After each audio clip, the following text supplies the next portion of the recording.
So definitely, I think, external pressures make companies rethink their strategies. But in terms of like reinventing Millennium IT ESP, right? How did you know like you have the right product that is global appeal?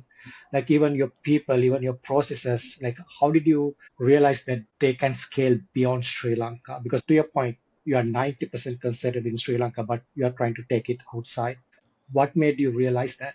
What were the thinking behind it? Yeah. So, and to be honest, I think the going global, going regional part was a little ad hoc to start with, right? And it was just there was a lot of gut feel in it. Given the experience that we had, the skill sets that we had, that it should be portable, right, outside. But obviously, there was a lot of learnings. I'll talk about that a little later. There were a lot of learnings in the process as well, right? Because when we start hitting the ground in some of these markets, I mean, we started to learn, and that our initial perceptions were not exactly how it was. But then I think it was also that gut feel that we worked with, we've done some very significant projects, some significant experience that we should be able to package up and find a niche in that, right? That we can take outside, right? So, but then there was a journey beyond that in terms of really packaging it up to a way that it's more enticing outside of the country.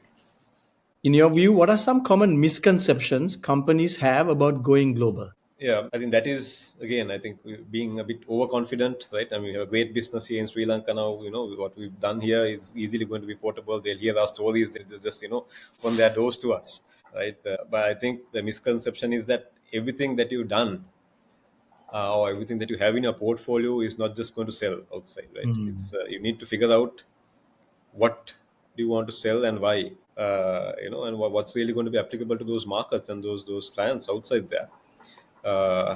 Because I think regardless of something really being lucrative and selling in this particular market doesn't necessarily mean that it's going to sell outside. The first thing you also need to know is realize is that as soon as you go out of your comfort zone or the territory that you've been predominantly operating in, you're no one, right? And then you sometimes go into a very crowded market where there are so many other players, local players, international players already playing there, and then they have similar portfolios. They probably have done it better than you.